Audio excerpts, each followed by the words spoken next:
U qo'llarimga qo'lini qo'yib sekin siqib qo'ydi. Bir daqiqa hayajondan yuragim urib ketdi. Yuzim qizardi, biroz uzoqqa qaradim. Ammo u qo'yib yubormadi. Aksincha, sekin qo'llarimni mahkam ushladi. So'ng yuzlarimga qo'li tegdi. Bilmadim o'sha paytda nega qarshilik qila olmadim, balki qalbimdagi yolg'izlik va mehrga chanqoqlik mendan kuchli bo'lib qolgandir. Yangi kelin bo'lganimda hayotimning hammasi oldimda turgan katta bir sahifadek tuyulardi. Ertaga nimalar bo'lishini bilmasdim, ammo qalbim orzularga to'la edi. Biroq taqdir shunday qilib qo'ydiki, erim to'satdan majburiyat bilan safarga chiqib ketdi. Uning ketishi bilan uydagi barcha ishlar mening yelkamga tushdi. Qishloq uyi oson emas, chorva, hovli, oshxona hammasiga qarash kerak. Yolg'iz ayolga og'irlik qilishi tabiiy. Bir kuni uy oldidagi katta daraxtni kesib, hovlini tozalash kerak bo'lib qoldi. Majbur holda qo'shnimiz Jamshid akani chaqirdim. U mendan atiga 4 yosh katta, shunga qaramay menga doimo katta odamdek maslahat berib, yo'l ko'rsatib turardi. Uyning ichiga kirib kelganda yuzida tabassum, ko'zlarida esa bir xil iltifot bor edi. Uning mehribonligidan yuragim iliq bo'ldi. Jamshid aka og'ir ishlarni osongina qilib tashlardi. Qo'llari kuchli, ammo harakatlarida bir xil noziklik bor edi. Hovlida ishni tugatgach, ichkaridan choy olib chiqdim. U menga qarab: "Yangi kelin bo'lib, hamma ishni o'zingizga olibsiz-da, eringiz bo'lsa, yordamchi bo'lar edi", dedi. Men esa yurakdan chiqqan bir oz og'ir nafas bilan: "Ha, aka, ammo taqdir shunday. Sabr qilishdan boshqa yo'lim yo'q", dedim. Shu gaplardan keyin u sekinlik bilan ko'zlarimga tikilib turdi. Bir oz jiddiy, bir oz samimiy nazar bilan. Quloq solsangiz, gaplari juda shirin, mehribon edi. So'zlari orasida meni allaqachon o'zining nazarida ayol sifatida qabul qilayotganini his qildim. U qo'llarimga qo'lini qo'yib sekin siqib qo'ydi. Bir daqiqa hayajondan yuragim urib ketdi. Yuzim qizardi, biroz uzoqqa qaradim. Ammo u qo'yib yubormadi. Aksincha, sekin qo'llarimni mahkam ushladi. So'ng yuzlarimga qo'li tegdi. Bilmadim o'sha paytda nega qarshilik qila olmadim, balki qalbimdagi yolg'izlik va mehrga chanqoqlik mendan kuchli bo'lib qolgandir.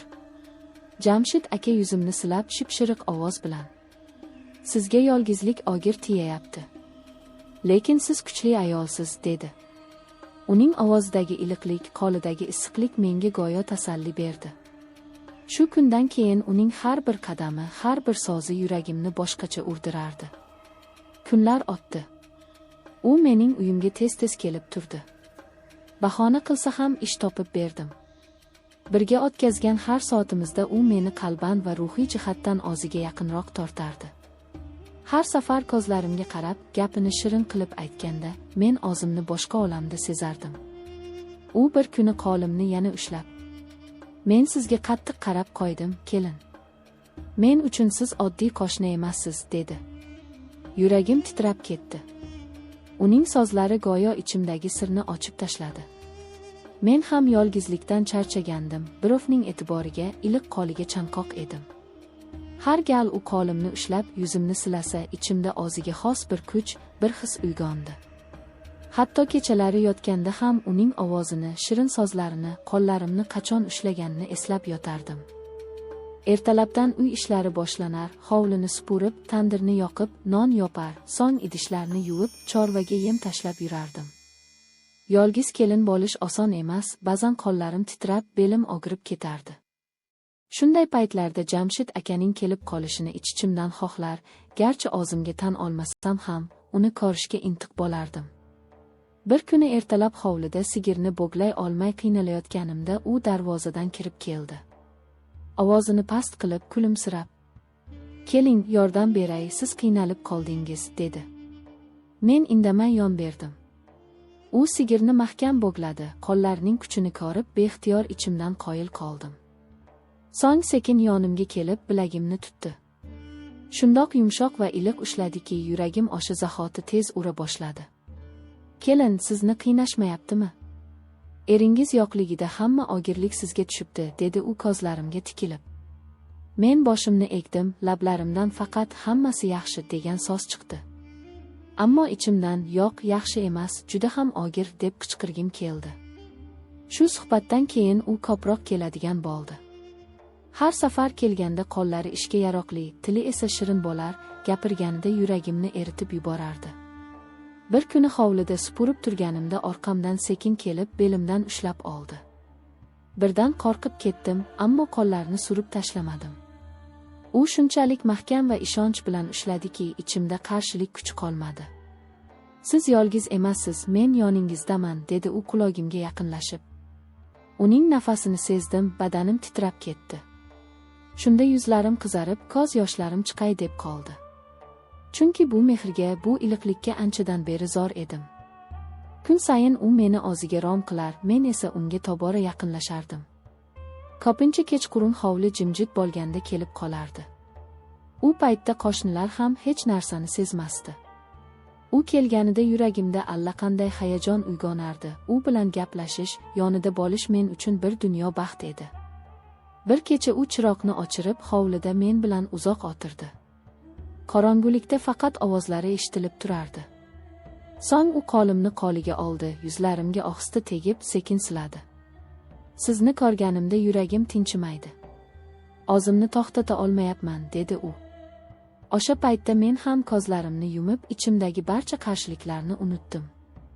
Chunki yolg'izlik, mehrga tashnalik meni unga tobora yaqinlashtirayotgan edi. Kechalar tobora uzayib borardi, men esa Jamshid akani ko'rishga o'rgana boshladim. Erim safarda ekan, qo'llarim ish bilan band, lekin qalbim bo'sh edi. O'sha boshliqni sekinasta Jamshid aka to'ldirib borayotganday bo'lardi. Har kuni uning kelishini kutib, eshik tomonga qarab yurardim. Agar darvozamiz ochilib, u ko'rinmasa, ichimni gam bosardi, ammo kelgan kuni yuragim gullab ketardi. U bilan gaplashish, bir piyola choy ichib o'tirishning o'zi men uchun katta tasalli bo'ldi. Bir kuni u hovliga kirib keldi-yu, meni supurgi bilan hovli supurayotganimni ko'rib, sekin yonimga yaqinlashdi. Orqamdan qo'llarimdan tutib supurgini birga ushladi. Yuragim dukillab ketdi. Qo'llarimiz bir-biriga tegib turgan paytda butun vujudimda issiq oqim yugurib o'tdi. "Siz yolg'iz supurib charchaysiz, keling, birga qilamiz", dedi u kulimsirab. Ovozida shunchalik mehr, shunchalik iliqlik borki, men bir zumda uning gapiga taslim bo'ldim. Shu paytda qo'shnilardan kimdir ko'rib qolishidan ham qo'rqmadim, chunki butun dunyo men bilan u o'rtasida qolayotganday edi. Kunlar o'tgan sari u meni ko'proq qiziqtira boshladi. Kechqurunlari hovlida o'tirib, yulduzlarga qarab, uzoq suhbatlashib ketardik. U o'zining orzularidan gapirar, men esa qalbimdagi dardlarni aytib berardim. U quloq solar ekan, yuziga jiddiylik, ko'zlariga esa mehrli nigoh yugurar, so'zlari bilan meni ovutar edi. Bir oqshom u qo'limni qo'liga olib sekin siladi. Yuragim hapriqib, ko'zlarimga yosh qalqdi. Chunki men anchadan beri birovning mehriga zor bo'lib qolgan edim. U buni sezdi shekilli, yuzimni silab. "Siz juda go'zalsiz, juda samimiy ayolsiz. Sizni qiynashlariga yo'l qo'ymang, men doim yoningizda bo'laman", dedi. Shu so'zlar qalbimni butunlay eritdi. Men qarshilik qilishni xohladim, ammo kuchim yetmadi. Unga tobora yaqinlashib borayotganimni his qilardim. Bir kuni yomg'irli oqshom bo'ldi. Hovli ichida ishlarim tugamagandi, lekin yomg'ir quyardi. Shunda Jamshid aka keldi. U mening yelkama sholchasini yopdi va qulog'imga: "Sizni shunday ko'rib turolmayman, o'zingizni ayang", dedi. Uning gaplari ko'nglimni larzaga soldi. Shunda men o'z ixtiyorimdan tashqarida qolganday bo'ldim, go'yo hamma qarorlarni taqdirning o'zi qabul qilayotganday edi. Shundan keyin bizning uchrashuvlarimiz muntazam bo'lib qoldi. U hovliga ish bahonasida kelardi, men esa uni kutardim. Har safar kelganida qo'llarimni ushlab, yuzimni silashni kanda qilmasdi. U bilan bir zum ham yonma-yon bo'lish men uchun dunyodagi eng katta baxt bo'lib qoldi. Kechalari esa yotganimda ko'zlarimni yumib uning so'zlarini eslardim. "Siz yolg'iz emassiz, men yoningizdaman" degan gaplari qulog'imda jaranglab turardi.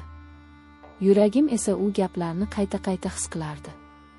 Uning mehribon nigohi, qo'llarining issiqligi, so'zlarining shirinligi meni kundan kunga o'ziga ko'proq bog'lab qo'yardi. Endi men uchun hayotning ma'nosi uning kelishida, menga qarashida va yonimda bo'lishida edi.